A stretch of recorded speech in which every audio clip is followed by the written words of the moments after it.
Donc, d'autres travaux se sont intéressés à la façon de concevoir des vidéos. Et là, on s'aperçoit qu'il y a des principes intéressants, notamment pour faire des vidéos pédagogiques plus efficaces, qui soient plus faciles à comprendre. Alors, pour vous donner quelques principes, en gros, qu'est-ce que c'est une bonne vidéo? Déjà, ce serait une vidéo qui est segmentée, qui est séquencée. C'est-à-dire qu'il faut aider l'apprenant à repérer des ensembles d'informations, des chapitres, si vous voulez, des sous-chapitres.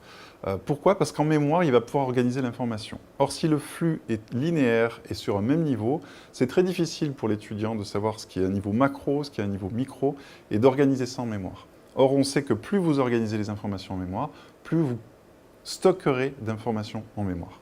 Donc ça, certains travaux ont montré que cette segmentation est intéressante. Mais même ça, ce n'est pas encore suffisant. Il faut segmenter, mais laisser aussi des petites pauses entre les segmentations. Pourquoi?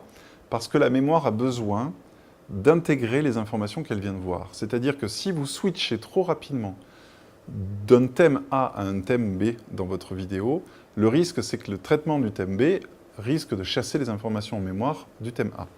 Donc, il faut laisser ce petit temps d'intégration à la mémoire, à l'étudiant de réactiver, de rejouer peut-être certaines choses mentalement. Donc, ça veut dire que laisser des pauses entre les parties que l'enseignant aura découpées, ça peut être bénéfique. Les travaux l'ont montré. D'autres travaux ont montré que laisser des traces permanentes des informations les plus pertinentes qui ont été vues précédemment sont aussi un moyen efficace d'améliorer les vidéos. C'est-à-dire que, par exemple, mon étudiant vient de consulter le chapitre A, et je lui laisse dans le haut de l'écran, par exemple, des captures d'écran ou quelques informations clés qui rappellent les informations importantes du chapitre A.